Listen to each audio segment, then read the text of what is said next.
Good afternoon, everyone, and welcome. My name is Elisa Slazinska, and I work for the City of Chicago Department of Business Affairs and Consumer Protection, BACP. Welcome to the BACP Business Education Workshop Webinar Series. We've adapted our regular business education workshops at City Hall into these webinars until further notice. On behalf of our Commissioner, Rosa Escarino, I want to inform you that business licenses can be processed online where applicable by visiting chicagobusinessdirect.org. And just note that any websites or emails that I mentioned will be posted in the chat box, so you'll be able to reference them there.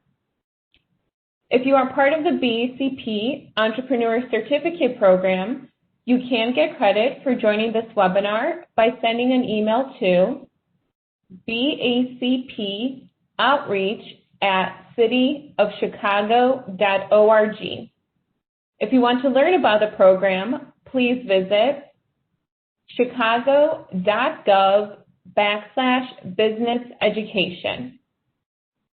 To help guide your business and employees during Chicago's reopening process, please visit chicago.gov/reopening.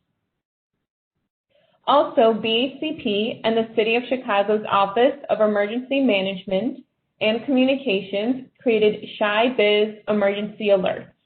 You can opt in to receive targeted emergency alerts for the business community. If you are interested, please visit chicago.gov/Shy-Biz-Alerts.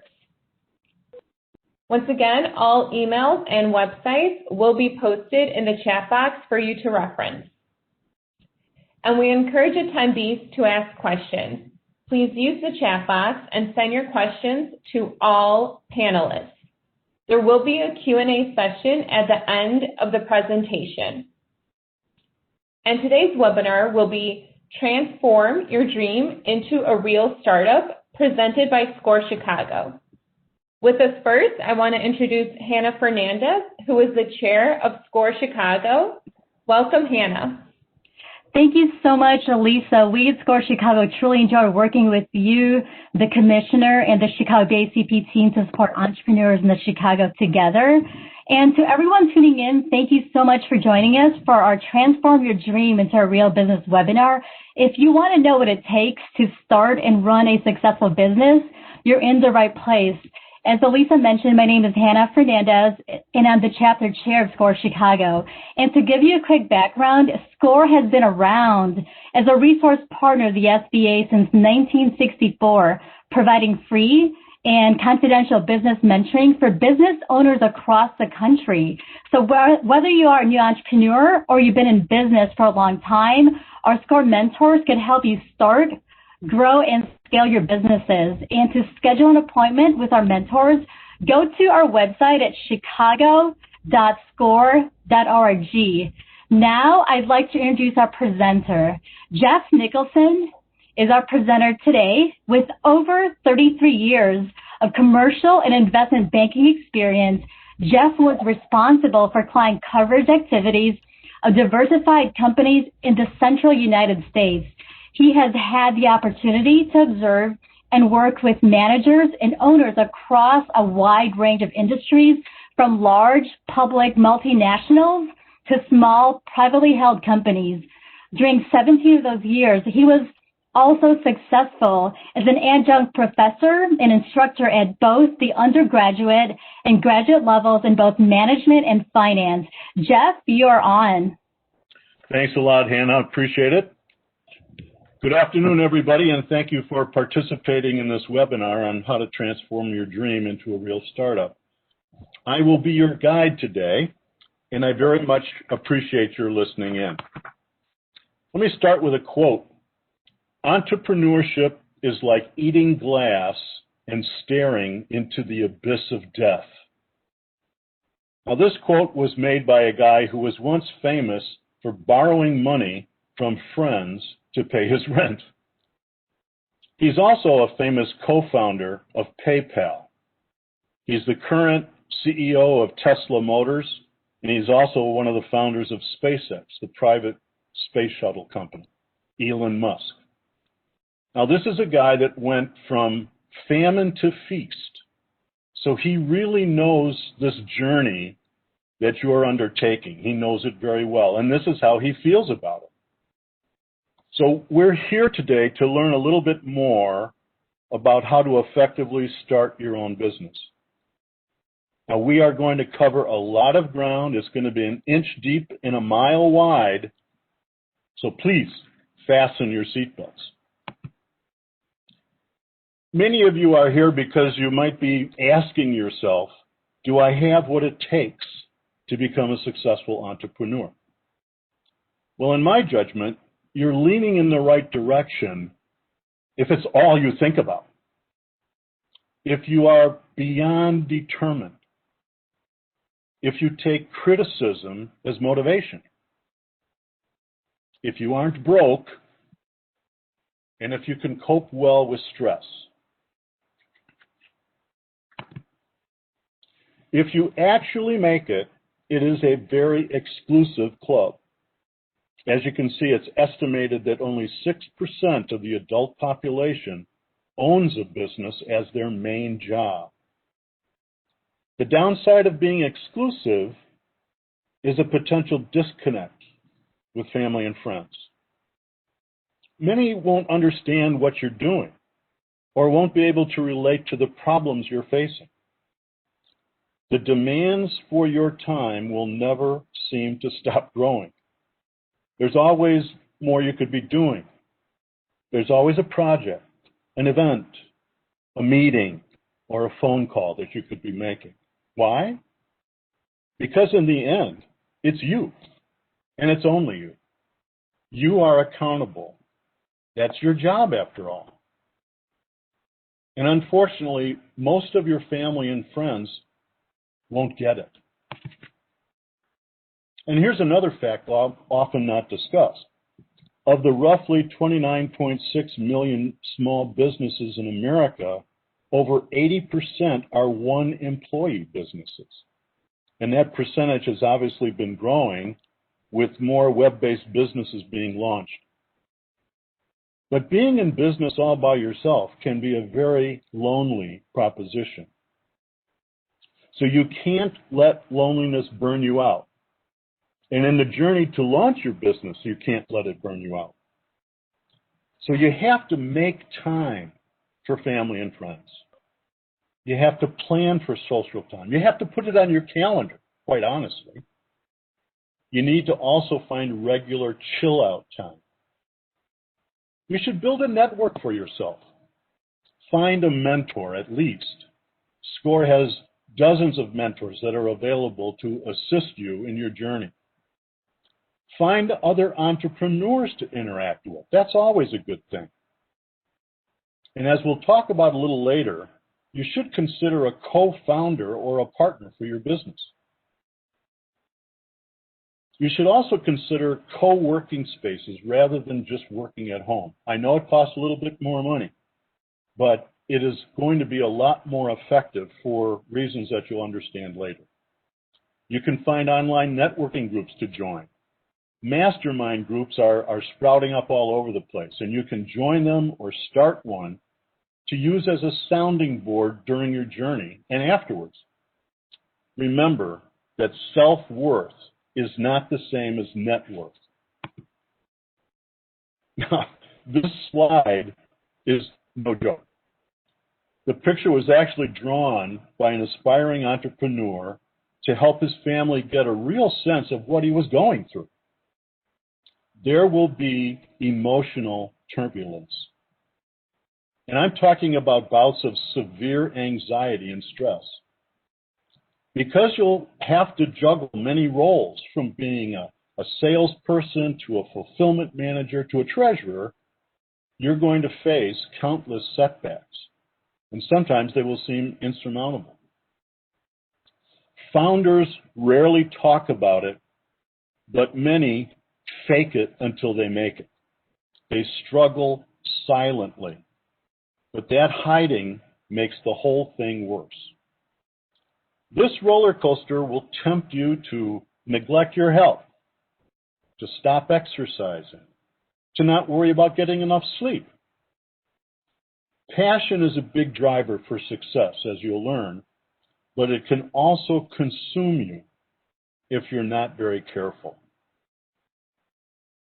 So you might be asking, if that's a snapshot of what's ahead, what are the most important traits of a successful entrepreneur?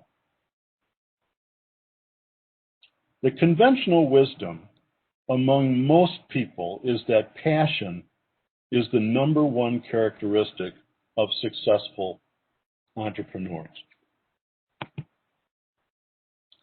The Founders Institute was started in 2009 in Mountain View, California. It is currently the world's largest boot camp for startups.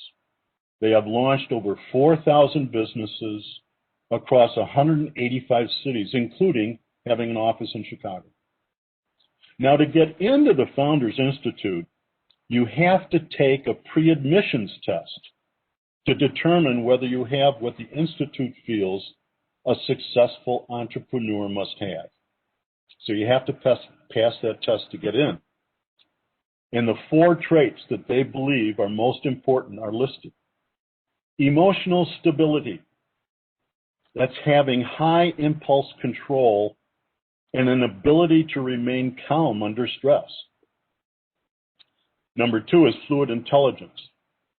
And that's the ability to quickly learn new sets of rules and having an ability to then apply it to solve problems. Openness is all about creativity, curiosity, challenging existing norms, and a willingness to appreciate what's around you. And agreeableness is the last one. And that measures cooperation versus antagonism and an overall ability to collaborate with others. Now, the Founders Institute really believes that they have a lock on the DNA of successful entrepreneurs. Now, while the Founders Institute was launching its business, a couple of venture capitalists and a consultant from McKinsey decided that they were going to test over 500 successful entrepreneurs to see what made them tick. What they meant by successful was a pretty high bar, though. A successful entrepreneur for them meant that the founders sold the company or took it public. So in their search, they identified 4 traits which existed in each entrepreneur in some form. One typically was very dominant, one was secondary, and the others were just kind of there. And if you're familiar at all with the Myers-Briggs framework of decision-making, this format is pretty similar to that. So these were the 4 components that they felt were really driving successful entrepreneurs. The first one is heart, passion, sacrifice, an unshakable sense of purpose. That trait was dominant in 65% of the successful entrepreneurs that they studied. Smarts was about being rational, about being fact-driven, focusing on processes, setting goals, and holding people accountable. That's smarts. Guts was taking action with conviction, being risk-tolerant rather than seeking risk. Someone who has fire in their belly to have the stamina for the long haul. After all, this is a marathon, not a sprint. And finally, luck. Luck was not about gambling. It was about having a positive attitude, curiosity to create your own luck, and ability to take advantage of it when it drops in your lap. That was dominant in 25% of the successful entrepreneurs. Now, Heart, Smarts, Guts, and Luck was a New York Times and Wall Street Journal bestseller. And I really recommend the book. You can get it on Amazon, and it's a terrific self-awareness guide to read through and then kind of contemplate yourself. Now let's discuss the biggest reality in business ownership. 31% of the businesses that start each year fail within the first 2 years. Now that's for businesses of 2 employees or more. In the next 2 years, another 33% of the businesses fail. And in the 5th year, another 49% of those remaining businesses fall by the wayside. Now, if you do the math, that translates to 24% survival rate after 5 years for businesses started with 2 or more employees. Now, you have to recognize that these are aggregates of all kinds of businesses and all kinds of industries. And so there's a lot buried in the numbers. So, for example, franchises typically have a 75 to 80% success rate if you're buying a business in a box. Restaurants, on the other hand, after 5 years, is only a 15% survival rate. But this gives you an idea of the environment that you're looking at. Now, this slide is that same information from 1994 through 2015, which was the last time I collected the data. And if you take a look at the graph, you've got percentage on the y-axis on the far left. So you start off at 100%, and then it's the number of businesses that are in existence after that. The x-axis on the bottom is the number of years in existence. And then you've got all the colors of each of the years from 1994 to 2015 shown there on the right. But look how consistent that graph is. Every year, it's the same thing. It doesn't matter whether there's an economic boom, a dot-com disaster, 9/11, the Great Recession. The track record of successful startup companies has followed a surprisingly consistent pattern over the past number of decades. What do you think are the main causes of startup failure? Well, Inc. magazine went to its 500 founders. Now, those are the founders of the 500 fastest growing privately held companies in America.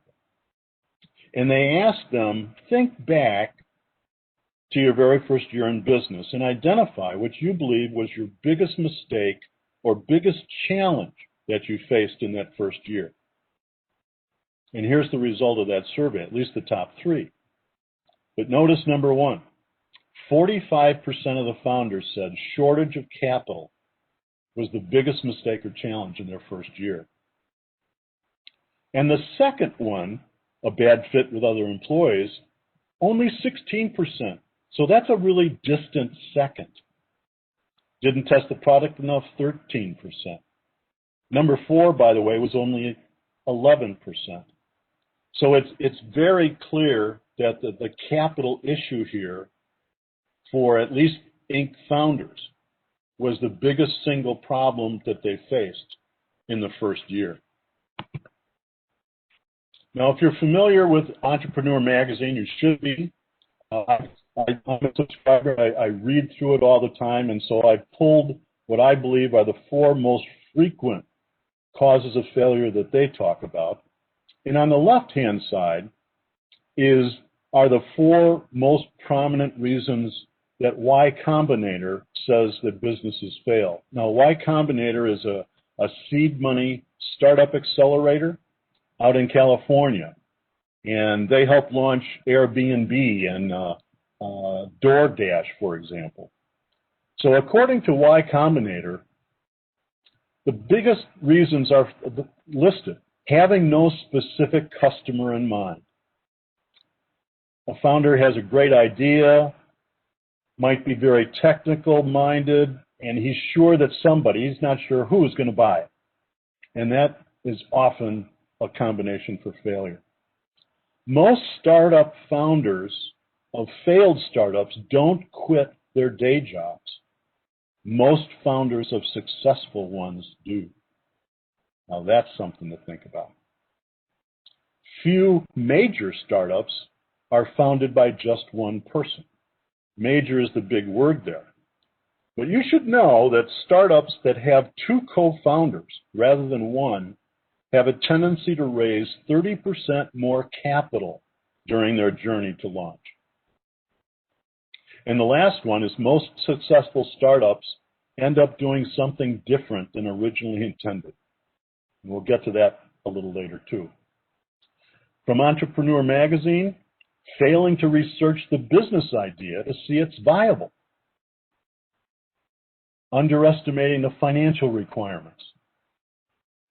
Working only in the business rather than working on the business. And what this means is most founders are so buried in the day-to-day activity of taking orders, fulfilling orders, worrying about what's going on their website, answering emails, that they haven't taken the time to step back, to survey the competition, to think about revising the marketing strategy, to make sure that they've got the right employees always in the right positions. That's working on the business. And the last one, often found in Entrepreneur Magazine, is miscalculating the size of the market or the ease of entry into it, or even the potential market share that you might be able to achieve. Success is the ability to go from one failure to another with no loss of enthusiasm. Now, this was a quote by Winston Churchill, who, if you remember, was the Prime Minister of England during World War II. But his history is a bit interesting. For many years, his career in public service was peppered with election losses or joining political parties that wound up being on the losing side of elections. Indeed, from 1929 to 1939, biographers call that time for Winston wilderness years. So here's a guy that really knows enthusiasm in the face of failure because he exhibited a lot. Now, the point of all of this talk of failure is not to scare you, believe me. It is to help you avoid stepping on landmines. It's to help you navigate through the choppy waters and increase your chances of being part of the 24%. In my mind, startup failure is about not making something or not providing a service that enough people want or need, period. Paul Graham, who was a co-founder of Y Combinator, we talked about earlier, he said, the very best startup ideas have three things in common. There's something the founders themselves want, that they themselves can build, and that few others realize are worth doing. So now, think about your own startup idea. How do you find out whether or not it has potential? Well, you start with these central questions. Does my idea solve a problem or create an opportunity? Who is my target market? And what value does my idea deliver to the target audience? Now, answering these questions objectively will unlock the potential of your dream. But objectivity is the key. You might not like to hear this, but your assumptions going into your journey might indeed be wrong. You need to recognize that your opinion is actually irrelevant. You have to leave your ego at the door.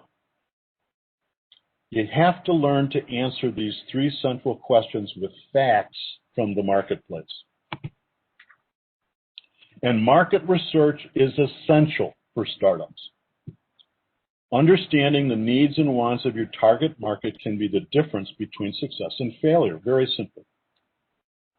For too many startups, it can take years to find a fit in the market. And it's often during that time that they fail to see solid traction in the market, and then the startup runs out of cash.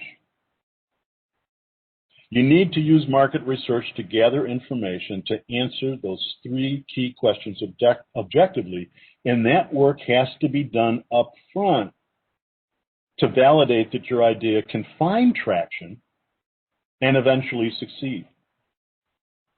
Now, as you can see here, market research can be qualitative, like focus groups. It can be quantitative, like surveys. And we're going to spend a little bit of time on a couple of them. Before you start your research, though, you really have to decide what you're looking for, what you want to focus on in your research, what you need to discover to give you more confidence in being successful. And one way to start is to clearly identify what your business idea is all about. And a lot of people call this a business hypothesis. And this is an example of what preceded Apple's introduction of the iPod back in 2001. People will pay to download music to listen to in public. Now, embedded, as you can see, in that hypothesis were three key assumptions. B, the downloading assumption, was validated by Napster, where millions of people, including myself, were downloading music for free beginning in 1999. C, the listening in public assumption, was validated by the Sony Walkman and later the Discman, which had been in existence since 1979. The real question was around A. Would folks pay to download music? And that's where Apple spent all of its time doing market research. So once you initially decide what you want to learn more about, it's time to get out of the building and start talking to people. Now, you can start with family and friends. Some people say, no, don't bother with that. I'd say go ahead. But you need to recognize that you can't just stop there.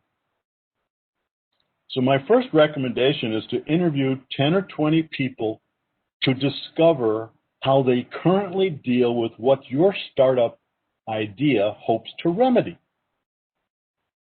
Questions are rather simple. How are you solving that problem today? What's frustrating about how you solve it today? Where is solving the problem on your priority list? How important is it? And if you solve that problem, how would things be better? And you want to learn whatever you can from these interviews. So you listen intently. And you have to avoid trying to sell them on anything about your idea, because that just kind of makes the whole discovery process a little problematic. Now, after you comb through the results of those discovery interviews, if you believe that there's a clear indication that there's some potential for your idea, then conduct 10 or 20 solution interviews. And you should do it to different people than you did on the discovery interviews to get a wider scope of the marketplace. But anyway, with a solution interview, you start by telling them their problem, and then you give your solution to it. You provide some high-level features to your solution. You should probably also tell them what your solution doesn't do. so they have some idea of scope, and then you suggest some pricing. And again, this is not trying to sell. You're really trying to gauge their willingness to buy. And this is where a lot of people will use a prototype product or a minimum viable product in order to have an effective solution interview. Actual primary market research can be very expensive and is normally reserved for larger companies that are already in existence. But online surveys have become a great vehicle to collect marketplace feedback.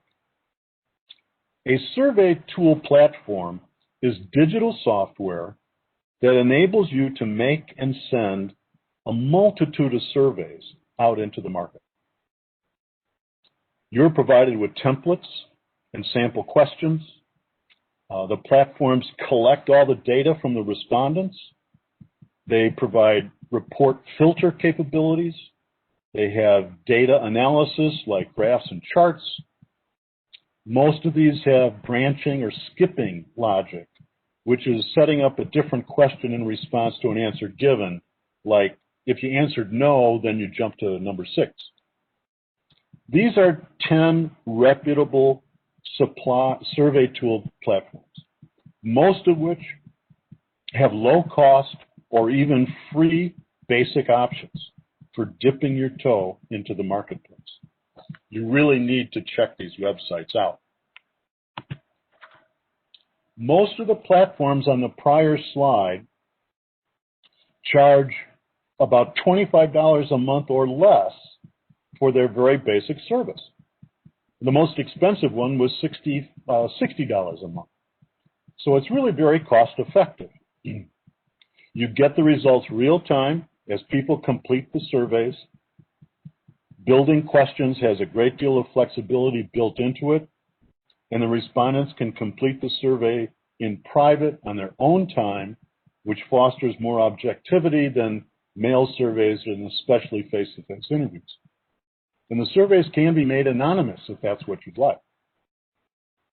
If you have a ready-made list of people you'd like to reach out to, it's very easy to import your distribution list to these platforms.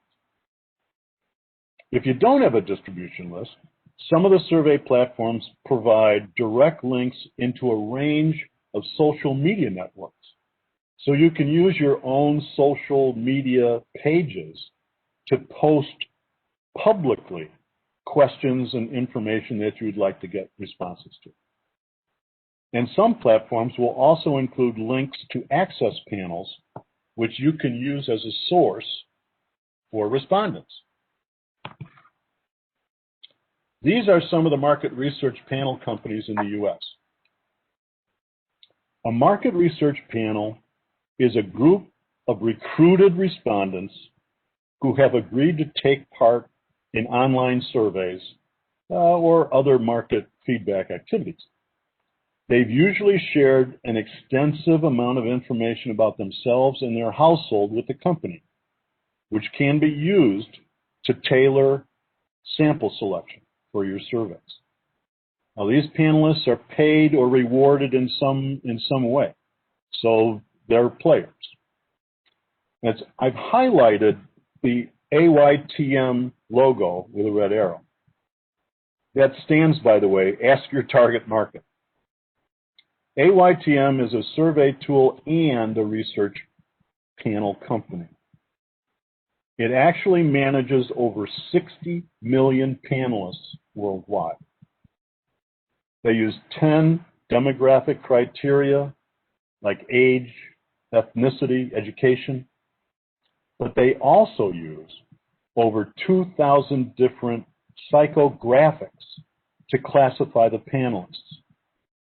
Lifestyle differences, interests, decision criteria they use.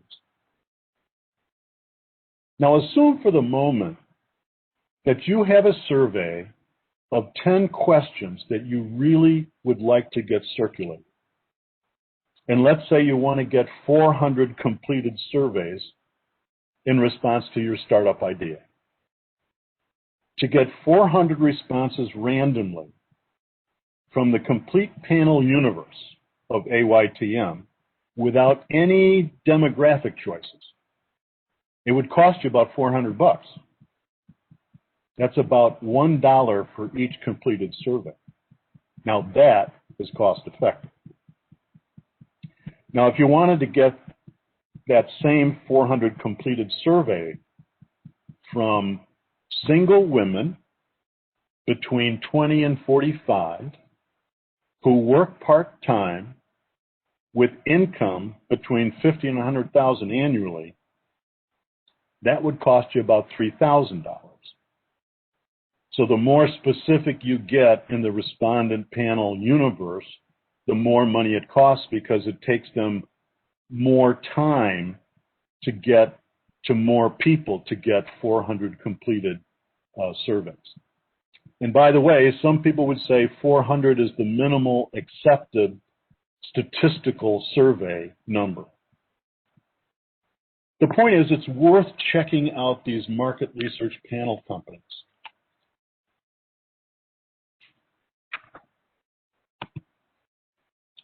Listening to the marketplace, however, can sometimes throw a wrench into your plans. But successful entrepreneurs are always prepared to pivot. A pivot means fundamentally changing the direction of your business when you realize the current products or services aren't meeting the needs of the market. Now, in 1891, William Wrigley moved from Philadelphia to Chicago to go in business for himself. He formed a business to sell Wrigley's scouring soap.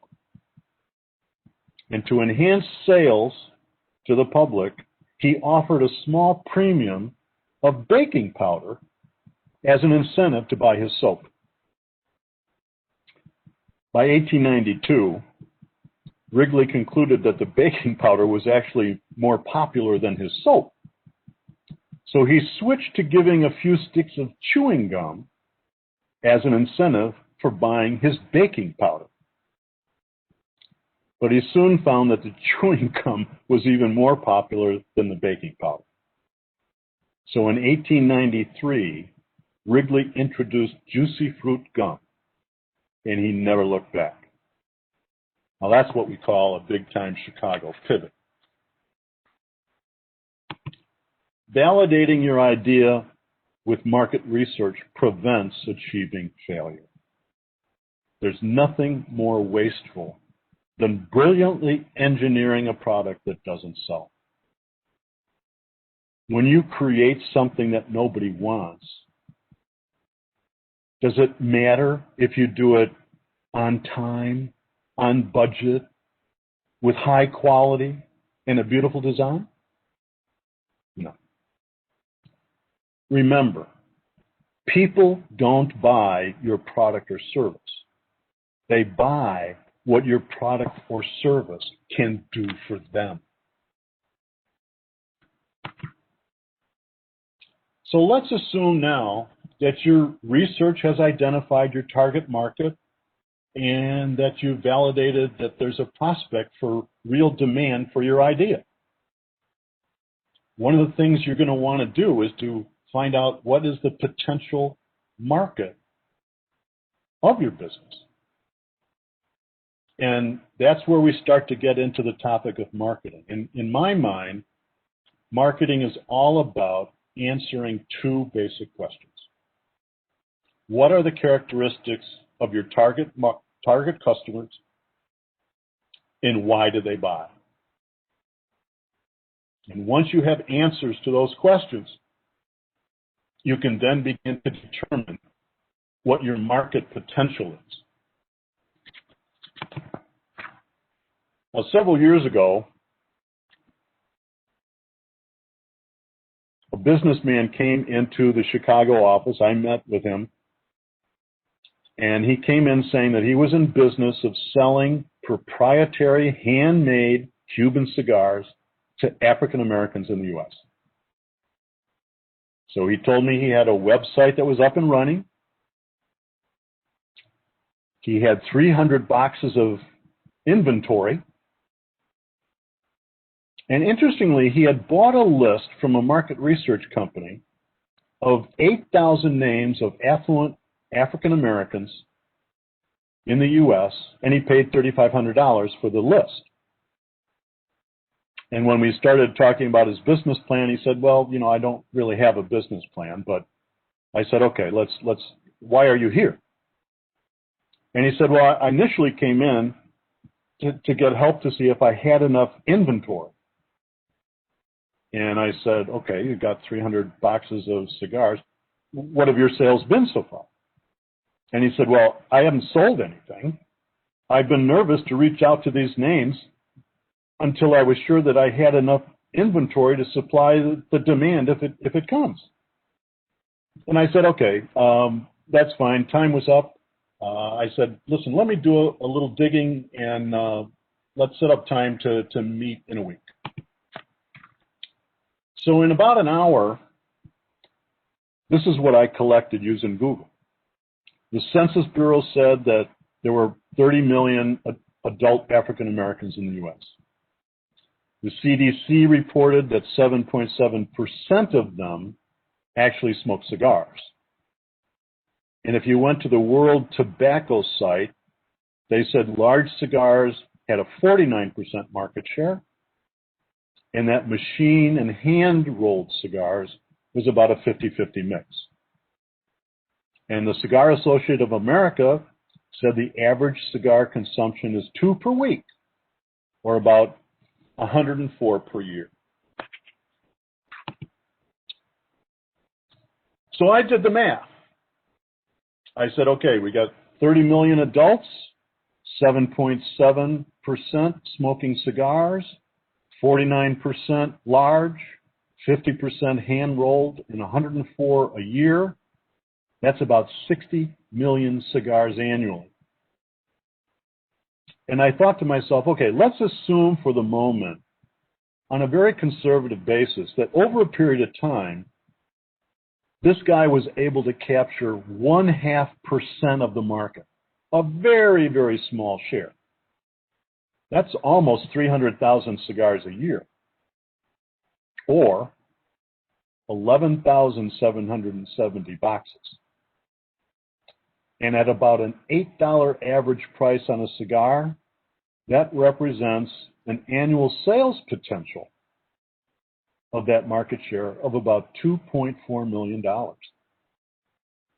So he was elated to see that, you know, he was looking at the potential of on a conservative basis, of a multi-million-dollar business. That was great.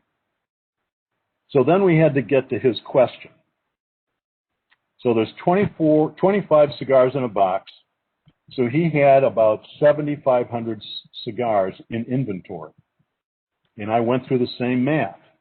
He had 8,000 names, and assuming that 7.7% of them smoke cigars and 49% large, 50% hand-rolled, 104 a year, that represents 15,700 cigars annually.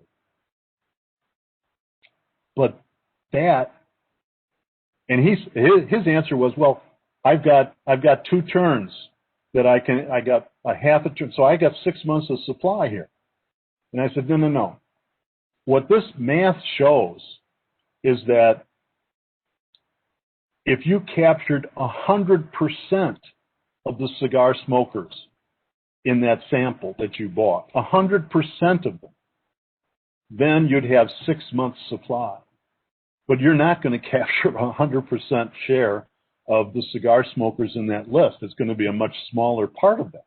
So you've got inventory that can last for years. You've got to get out there and start selling. Now, this example is a little simple, right? Because it's very defined. Up front, the entrepreneur said, here's my target population. And when you did some additional research, you could get some parameters around that gave some shape to the size of the market. And granted, not all investigations are going to be that easy. But it does give you a framework of what you need to pursue in order to come up with the potential size of your market. and you've got to be as specific as you can. At this point in the business, you need to be as targeted as you're able, because you can always expand later to cover other choices in the marketplace. So once you've identified your market and you think you have a sense of why people are buying the products they're buying, you have to get out there and start selling. And these are just some of the watchwords that I always keep in mind to help enhance the sales process. And the first one is that you should always be selling. You need to develop an elevator speech. And if you don't know what that is, it's a speech of 30 seconds or less that you memorize, and it tells everything about you and your business that will help foster the beginning of some conversation or a question. You get your elevator speech and you get out there and you network. You don't know that the person next to you on the L or on the train is maybe your next big customer, your next big investor, or your next best supplier. And so you need that perspective of always be selling what you're trying to do. And 80% of success is just showing up. Now that's a quote by Woody Allen about, auditioning for films. But if you're not out networking, you can't be successful. You just have to be doing it. You have to talk less, and you need to listen more. If you ever take a professional sales training program, they will tell you that when you're talking to a prospective client, 75% of the conversation is from them and only 25% is from you. So you're listening 75% of the time. Why? How do you find out what their issues of pain are and why they buy if you're doing the talking? Now, sometimes you have to give yourself permission to call. I know that, cold calling and knocking on doors are sometimes difficult, but you can always drop a business card, you can drop off a brochure, you can send an email, and then your call is just following up on something that you left. It's kind of getting you over that rejection issue and giving yourself permission to call. But you really need to start building your email list now. You need to do it for the market research. You need to do it for prospecting new business. You need to get that list going.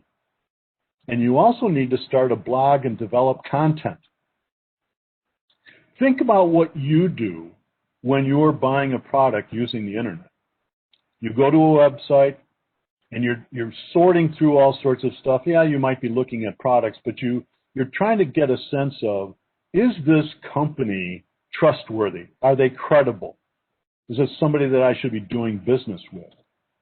And when you have a blog that talks about what's going on in your space, when you've got links to things that go to a trade journal that has to do with your business, you begin to demonstrate some credibility.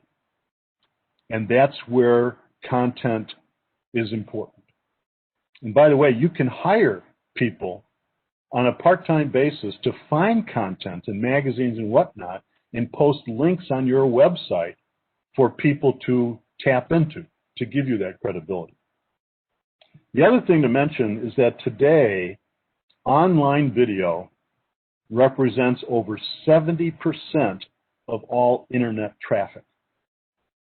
70%. So if your website doesn't have a lot of videos, and if you're not on YouTube, your business really doesn't exist. Let's talk a little bit about price. Price is the strongest signal as to value or position in the marketplace. The higher the price, the more perceived value versus the competition. The lower the price, the lower value is perceived. It's just a very strong signal. It's where people start when they see your product and service and understand the price. I think it's really important to let customers choose how much to pay. Now that might sound kind of crazy, but Sears had a great idea years ago. If you went into their hardware area and you wanted to buy a screwdriver, they had good, better, best. So you could spend $7 on a screwdriver or $9 or $15 depending on what kind of quality you wanted. And that's a great thought process. And Amazon does a great job of combining things, bundling things together to create value and allow customers to choose what kind of price they want to pay. So if you want to buy a product, let's say for a pet, you can buy it one time, or you can be on a monthly thing. And that monthly thing is less costly to you, and it lets you determine, do I want to be on a program or is it a one-time purchase? Amazon's also very good about bundling other things together with something that you've selected, and they say, oh, other people have bought these things. Well, it's another way to help the customer choose not just how much they're going to pay, but how much they're going to spend. And you put that decision-making in their hands, and they actually like that. That's an important feature. The other thing about price is that you need to base the price on value and not just cost. Now, a lot of times your accountant will say, well, you know, people in your space get a 30% margin. Here's your cost of sales, so here's what your price should be. And that's not a bad place to start. But you have to understand that if your product is successful, you're solving a problem for somebody. And if you are, then that's creating some value for them. You just have to understand, well, what kind of value is that creating? Let me give you an example. I was once consulting with a company that was selling crawl space vapor barrier. So this is a plastic product that you use in your basement crawl space to stop vapors from coming through the foundation. And most companies sold a product that was 8 feet in length. And so every 8 feet, you have to splice another piece of 8-foot length vapor barrier, and you have to tape it to make a airtight seal. Well, I was dealing with a company that was selling a 16-foot section of vapor barrier. And so he was going to just price it at, twice the cost of an 8-foot. And as we got to talking, it became very apparent to me that two things were happening in our conversation. The first one was that on the installation side, his technicians were taping seams 1/2 as often, 50% less. So he's able to get the installation done quicker and for less money. And number two, the biggest reason for return visits on vapor barrier installation is that a seam had ruptured and the moisture is coming through. So if there are less seams, there's less chance for rupture and therefore less return visits. And so that has also some extra value for him and extra value for the client. So you can get it done quicker for the client, and there's less visits afterwards, and so there's got to be some value to that. And so you could charge a little premium and make a little more profit. So that's where you're basing price on value. And when it comes to service businesses, you have to be a little careful. Do you know how many man hours there are in a year? Quick math, about 2,000. So if you're a consultant or you have a service business and you're charging an hourly wage for your time, you say, okay, 2,000 hours, I want to make $100,000, so I should charge $50 an hour. 50 times 2,000. However, in a service business, you have to be aware that there's a difference between total hours available and billable hours. And so typically, if you're preparing proposals, you're making sales calls, you're following up on this, that, and the other thing, maybe you have only 1,000 billable hours in a year. So to make $100,000, you really need to charge $100 an hour, not $50 an hour. Just be aware of that. Competition. As a senior banker, It never ceased to amaze me how little small business owners knew about their competition. Whenever I met a new business owner, I always asked them, tell me something about your competition. And 3 out of 4 times the owner would reply that he really didn't have many competitors. And underlying his answer was that he really believed that there were very few companies that did what he did. And of course, I'm thinking to myself, if you really don't have any competition, why aren't you minting money? I think it's really the most important for business owners to take time to examine the competition. They really need to observe what's going on.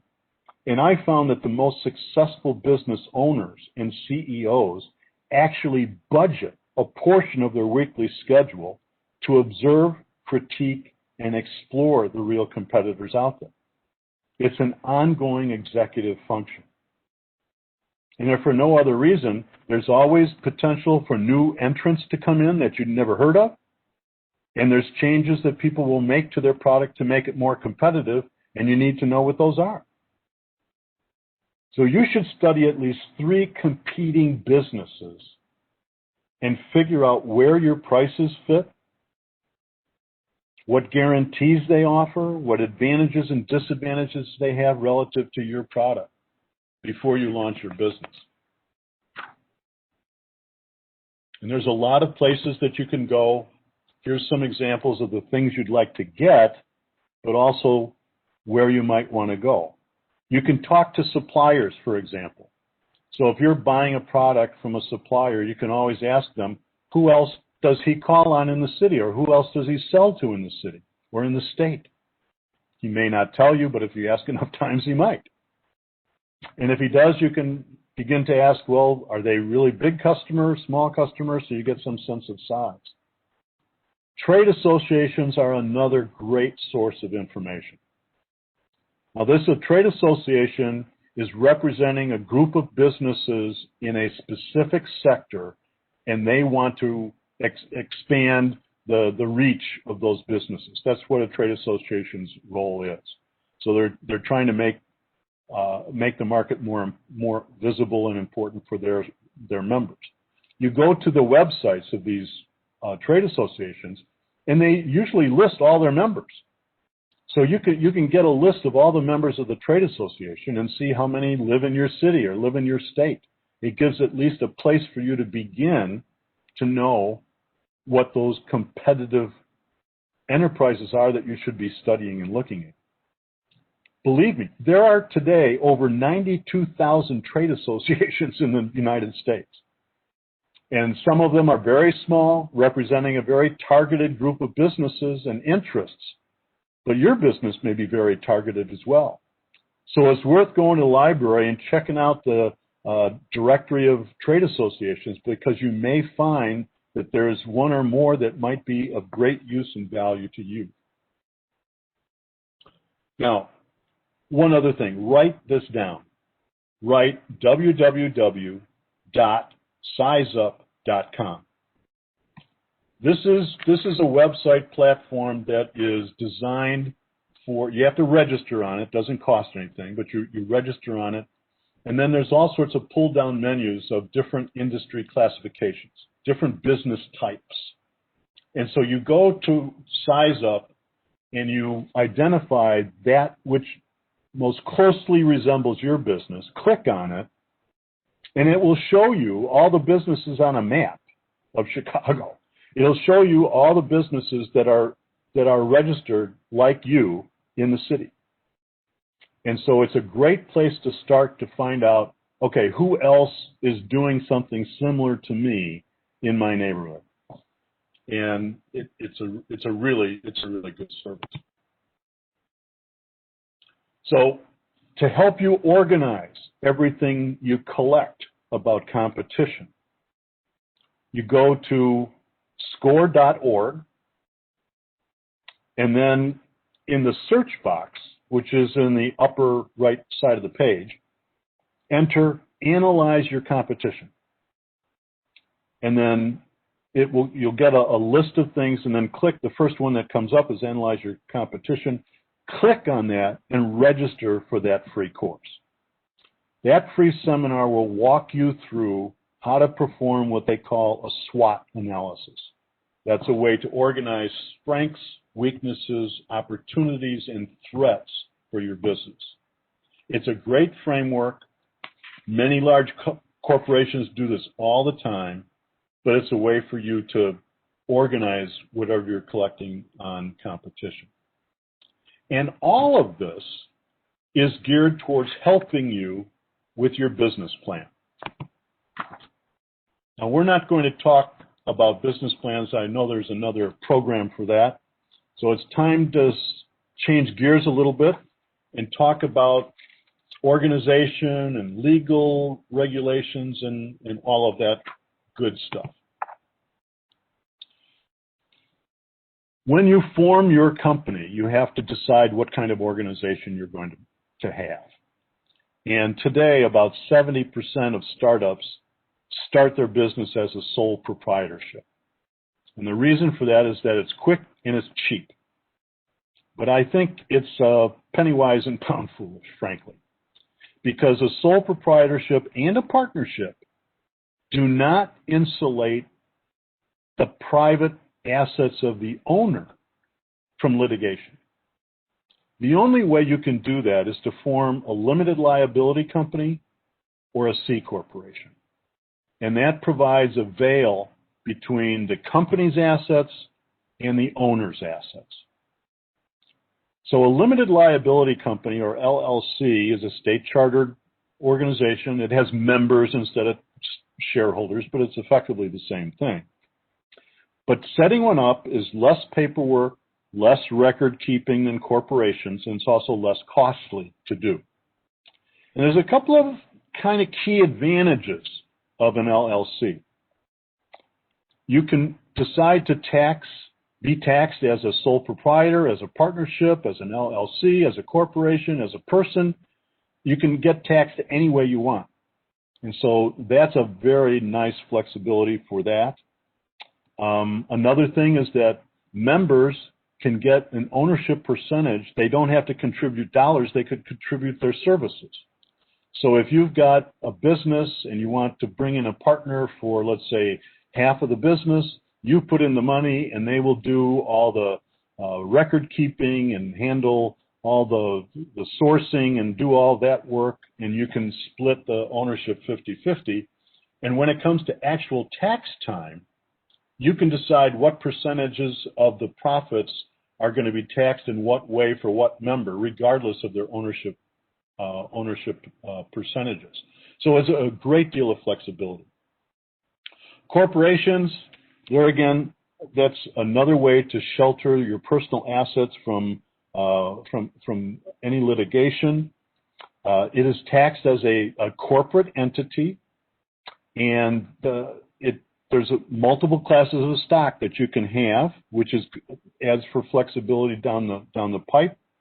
You can transfer ownership from one person to another with a corporation that you can't do with an LLC. But the biggest disadvantage is that corporations' profits are taxed, and if the corporation dividends to the owner, those dividends are also taxed. So what most small businesses do is they set themselves up as an S corporation with the IRS. And what that does is it makes the profit of the company go on the individual's tax return instead of on the corporate tax return. So you're paying on the profits at a personal income tax level rather than a corporate tax level. But the most important thing here is to make sure you're not exposing your personal assets to potential lawsuits by having a sole proprietorship or a partnership. It just doesn't make any sense to me. Now, once you've set your corporation up, that's just step one. Step two is you've got to make it officially registered. And so for LLCs and corporations, you register with the Secretary of State of Illinois. And when you do that, there's forms that you can fill out online. You have to pay some fees. But you also have to be aware that the state of Illinois has some licenses that certain occupations have to have. So, I mean, we think of accountants or doctors or lawyers. Yeah, they should have a license. But in Illinois, interior designers, nail technicians, canine trainers, they have to be licensed in the state of Illinois. So you've got to make sure that you go through and see, is my occupation, my business, do I have to be licensed with the state? Now, Chicago also has a list that you have to sort through and determine whether or not you need to get a license in Chicago as well. And that usually involves a little more paperwork and probably another fee. But in Aurora, Illinois doesn't have any licenses. So you can start a business and you don't have to pay any extra there. Now, if you've got employees in your business, now you have to start concerning yourself with labor laws. And that's workman's compensation, unemployment insurance, OSHA, all of those things you need to be aware of so that you can comply with all those regulations. You also have to be aware of immigration laws, where you have to certify identity of people, and then what their work eligibility is. So, and you've got to keep that for a certain number of years. And also, you have to have taxes. Well, you'll get a federal employer tax ID for your business. If you've got employees, you're going to have to get their employee tax ID number and collect taxes from them and withhold for FICA, income tax, unemployment insurance, and all that. Now, you'll also have to worry about remitting sales taxes if you're selling to the public, to the state of Illinois.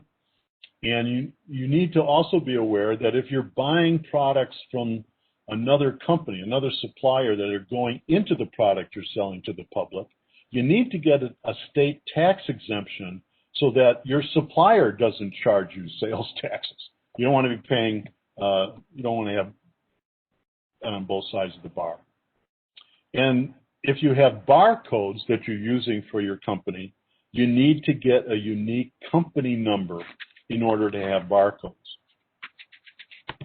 Now, maybe it's not in the right order, but I put together this list of websites that these are the principal websites that you will need to go to in order to complete the registration and launch and getting started with your business. So these are things that are useful. It tells you what the topic is. I even put down where you go on the internet to get your barcode company number.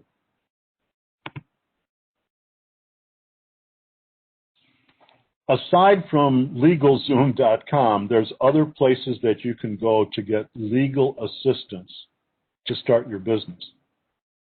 And one good place is to go to the law schools in Chicago. They all have an entrepreneurship program where you can go and get a second and third year law student who will be supervised by an attorney or a professor, and they will offer you assistance on all of the matters that start your business for a very low or free rate. But you have to qualify, so you have to fill out an application, and they have to approve it for it to work.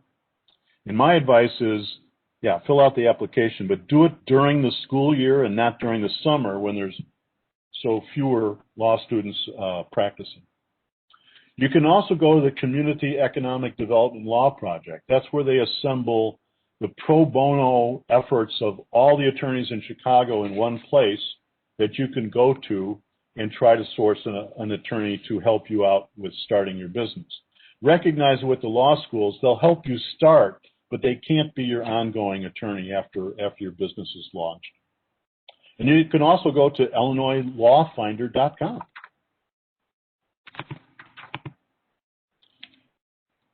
Every business owner needs this network of people: banker, lawyer, accountant, insurance agent, and a business mentor.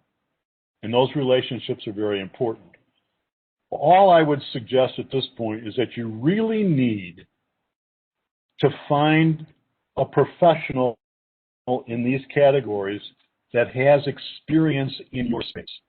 So if you're an online distributor, then you need a banker that has those kind of clients and understands the business, and an insurance agent that understands the risks associated with that.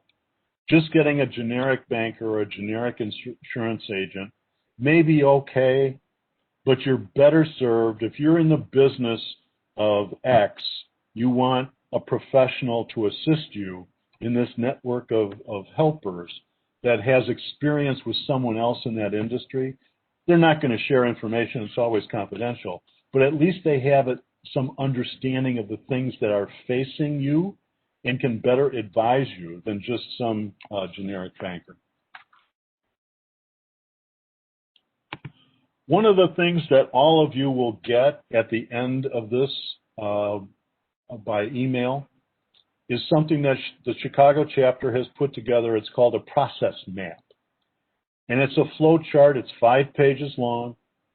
And it basically covers what I think is almost everything that you need to think about in going from idea to launch.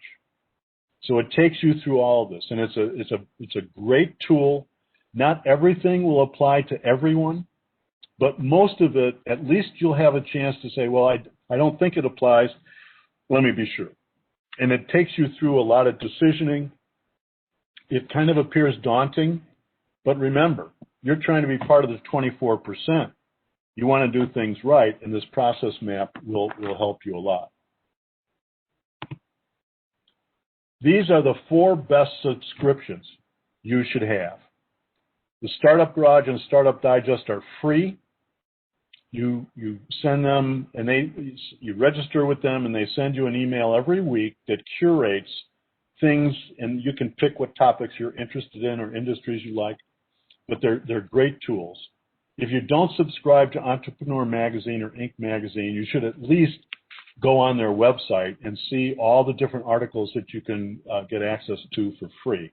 But these are the 4 big ones that you should all go and subscribe to tomorrow. These are web platforms that assist startups. So I'm not going to go into all of them, but like Shopify is where they assist online retailers to build their website and all that, and also to do all that, and that's all for free. I think they've got like 50 or 60,000 customers, so it's a very good website.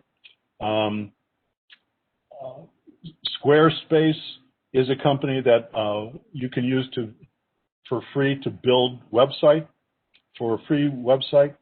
Rework they're not free, but that's where you can share space with other entrepreneurs, which is better than working out of your house. It used to be that entrepreneurs had to do all the stuff themselves. They had to work with dealing with PayPal instead of Stripe. Stripe is Irish firm that lets you put on your website the actual charge cards, and it doesn't say Stripe, it doesn't say PayPal, so it looks like you're more credible. It looks like you have a relationship with American Express, and that gives an on-viewer a sense that you're a much bigger company than you are as a startup. I think it's worth checking this out. These are the best websites to explore more information about starting your business. So Startup Professional Musings are a lot of articles that people write in, and they share their views and their experiences. Startups.co is a good one. Obviously, Score Chicago or Score.org is a good one. But these are all great websites that you should have bookmarks on your computer that you should go to on a regular basis and assemble your own library of things that is specific to your business. Now, we've talked about accelerators and incubators. This is a list of those that are in Chicago. So an incubator, you have to think about incubated eggs. So it's really about launching a business. So these are all about launching businesses. And so what they do is they locate the business in a shared space. They get 10 or 20 entrepreneurs together, and there's no set time frame to launch your business, but on average, it's about 33 months in an incubator before you launch. But once you're there, you might get access to a little seed capital, kind of a minor ownership interest, but you do get access to a lot of proven entrepreneurs, a number of investors and CEOs that might be able to give you assistance and help with issues that you believe you're facing. An accelerator is a little different. That's where you've got typically an existing business and now you want to scale it up. That's where you want to accelerate the business.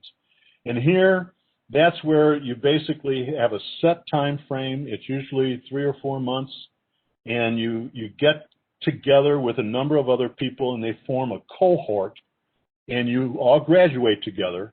But here the same thing is true. There's access to some small seed money. There's access to mentors and entrepreneurs and other CEOs and investors that will help you do the things that you need to scale your business up once it's launched.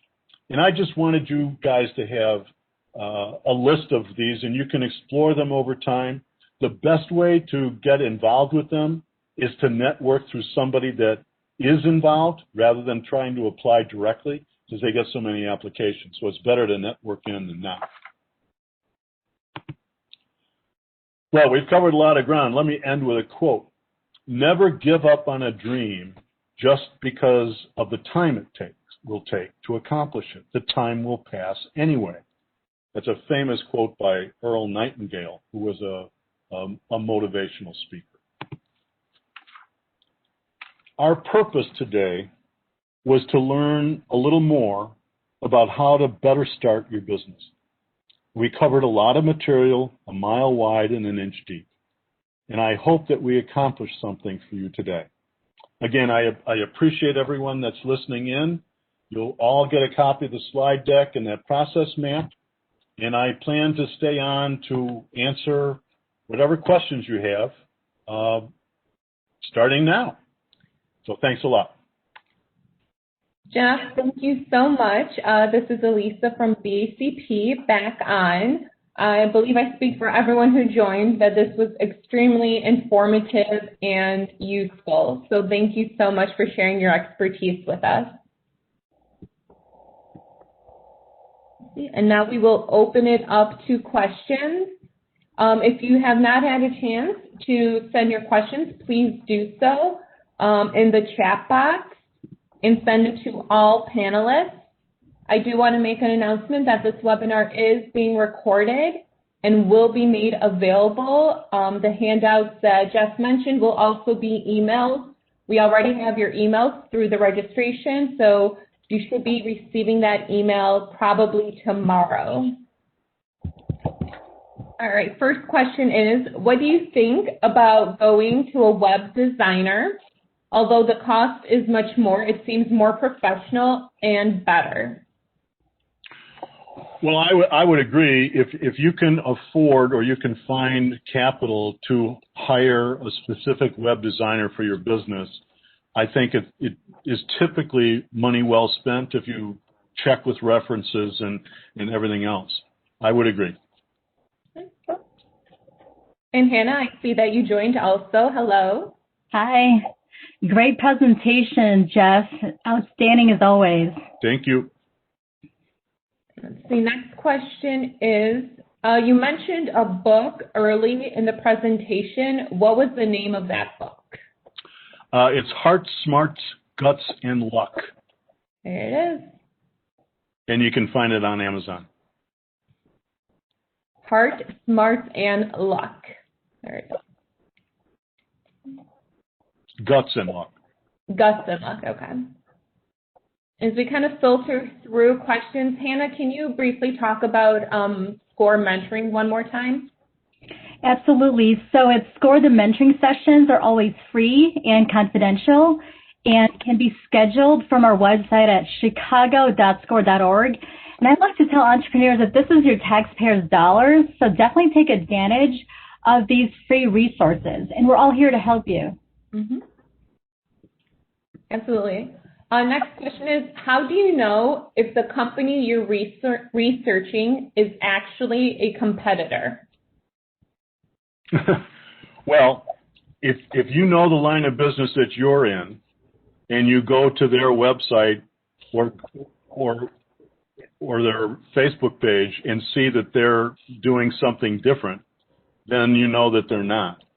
But most of the time, you will be able to determine that somebody is doing something similar. If they're located near you, they have to be a competitor. The only issue about the competition is how far a scope they have. But you have to recognize there could be a company based in Indiana that is competing with you in Chicago. It could be in Salt Lake City for all you know. So, I mean, the boundaries for competition are important to understand, but you also have to recognize that in today's world, the boundaries are fuzzy. And do you also suggest researching companies that may seem larger than yours as well as smaller than yours?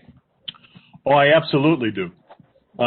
Let's face it, if a company is larger than you that is doing business in your space, they have a lot more stamina, a lot more capital.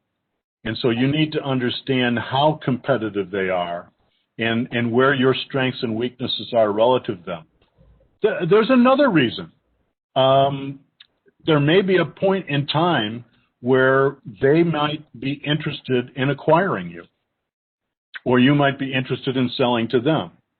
So having an understanding of companies that are much larger kind of goes beyond just the regular competitive analysis. It might also involve an exit strategy that also becomes part of your agenda. And I believe this question is in reference when you talked about focus groups. Should you be selective in the 10 to 20 people that you interview? I didn't mean that those discovery interviews or the solution interviews be focus group oriented. They're one-on-one, okay? And so, yeah, you should pick the people that you want to talk with, and you might ask someone that you have as a family or a friend member that understands what you're trying to do, and they might have an associate or a friend that has some good business acumen or maybe practices in the space that your product is involved in.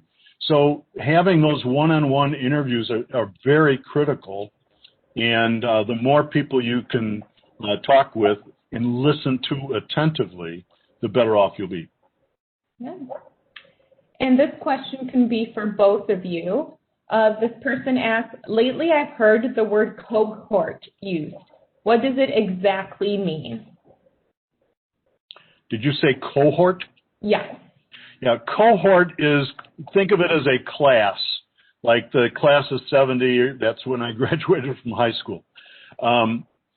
When an accelerator gets a group of entrepreneurs together to work towards scaling their business, it's usually, like I said, for a set period of time, and it might be 10, it might be 20 founders, but they are all together and they're operating in the same cohort, meaning that they'll all graduate at the same time.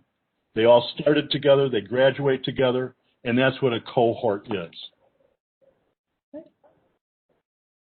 Hannah, do you have anything to add to that? I do want to add to that, when you're in a cohort, this is also a great networking opportunity, as Jeff mentioned earlier. So it's a great way to make sure you stay connected with those in your cohort to see if there's any possible strategic alliances or joint venture partnerships in the future. That's great idea.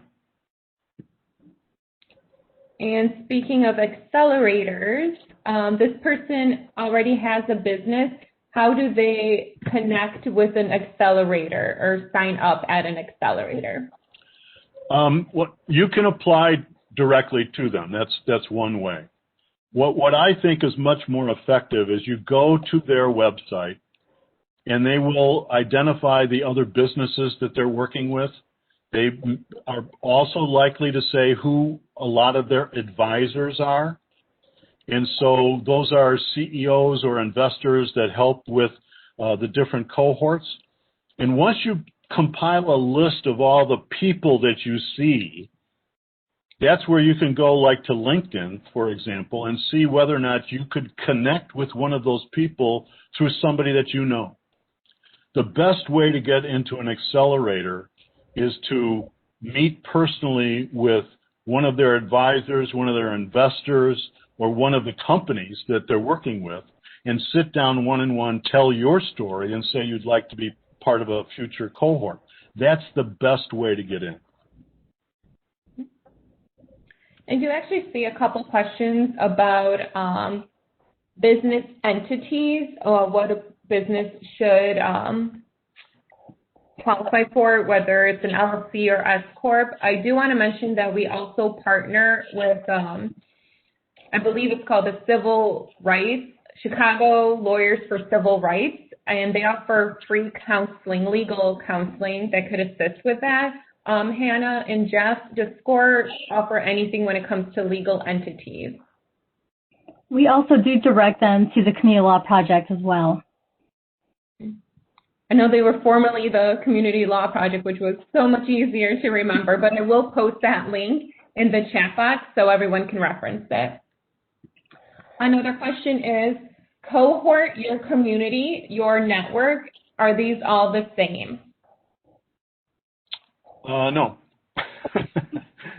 A cohort is that class of companies, class of founders that work in an accelerator project to scale a business. Your community is kind of your marketplace, your market area, and your network is the people that you interact with. There it is. I believe that concludes. We have time for one more question, so we'll do this one. And for any questions that were not answered, Toma, who is with SCORE Chicago as well, posted the link in the chat box for Chicago or SCORE Chicago mentoring, how to sign up for it. So Toma, if you could send that link one more time in the chat box, and then SCORE can connect our businesses. And we'll end with the question of, what do you recommend the best source for capital funds for a business? The best source for capital funds is savings. And the second best is family and friends. There it is. All right, well, I do want to thank both Jeff and Hannah for joining today. Once again, this webinar was being recorded and will be posted on our YouTube, which is youtube.com/Chicago BACP. Jeff mentioned a couple handouts, a part of the presentation, and those will be emailed to all of our attendees. Hannah and Jeff, as always, thank you so much for joining us. Do either of you have any final words for our attendees? No, good luck, everyone. We wish you the best. Great. And we're all here for you, so thank you so much. I do want to go ahead and thank you, Jeff, again, for such an outstanding presentation. You shared a lot of insights that are tremendously valuable for business owners. And to those listening, just know that knowing what works, what to implement, and also what to avoid, just like what Jeff said earlier, avoiding these landmines, can really help you all save some time, money, and unnecessary headaches. So make sure you stay connected with the City of Chicago BACP and SCORE Chicago, because we are all working together to make sure that we support you. So please stay connected with us. Keep attending these webinars, and also schedule an appointment with our SCORE mentors at chicago.score.org. Jeff, Elisa, Geraldine, and Toma, thank you always for the amazing teamwork, and I hope you all stay well. Yes, thank you so much, Hannah. Thank you. Thank you to everyone for joining us. Have a good rest of your day. Thank you. Thank you. Bye for now. Bye.